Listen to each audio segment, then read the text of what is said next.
On the seafront in Eastbourne, this hotel would normally be home to some of the many tourists who visit this East Sussex resort.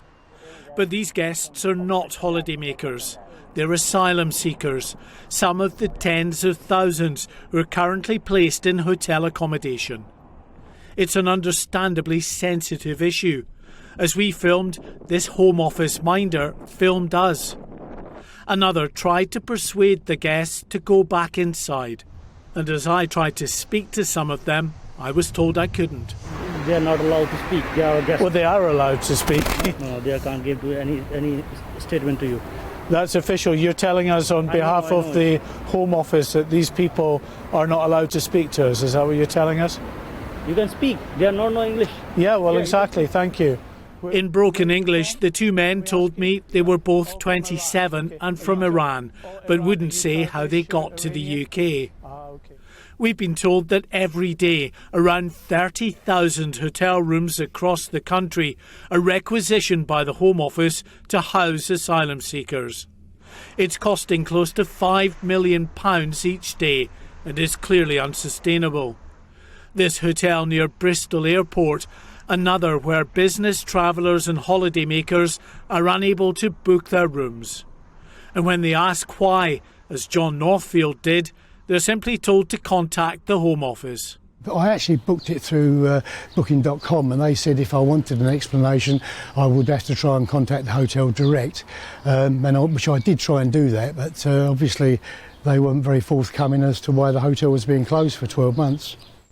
The need for radical solutions prompted the move to adapt this old RAF base at Linton-on-Ouse in North Yorkshire for use as an accommodation centre.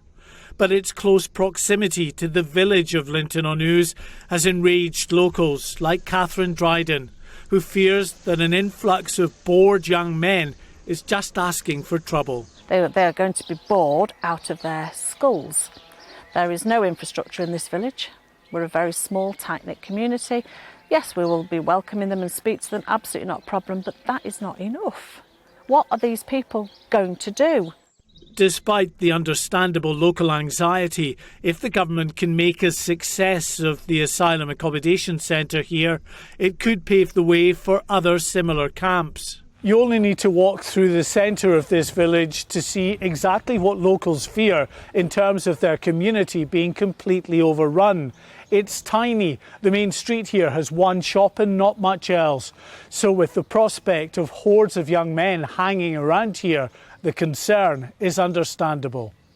Those worries are being compounded by several incidents of concern in some areas where asylum seekers have been housed, including this one in Windsor, where a group of schoolgirls videoed as they were propositioned by a couple of asylum seekers.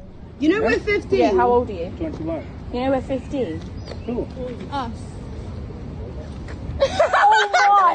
Oh my, we're 15. He likes me. You're 21 and you're asking for our snaps. We're 15. Walk on, bruv, walk on. They're young girls, brother, walk on. Thames Valley Police has confirmed it's investigating this incident.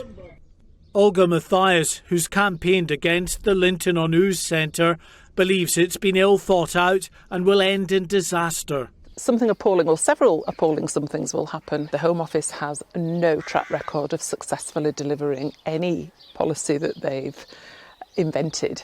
And I use the word invented deliberately because this has definitely not been thought through. The issue of where to accommodate the growing number of asylum seekers is a major headache for the government. Last month, every local authority in the country became part of the National Dispersal Scheme, which will see even more of their housing stock used to accommodate asylum seekers. The pressure on housing stock, on hotels, the need to adapt old military bases will continue as long as the small boats keep coming across the channel. And for the moment at least, there's no end in sight to that. Mark White, GB News.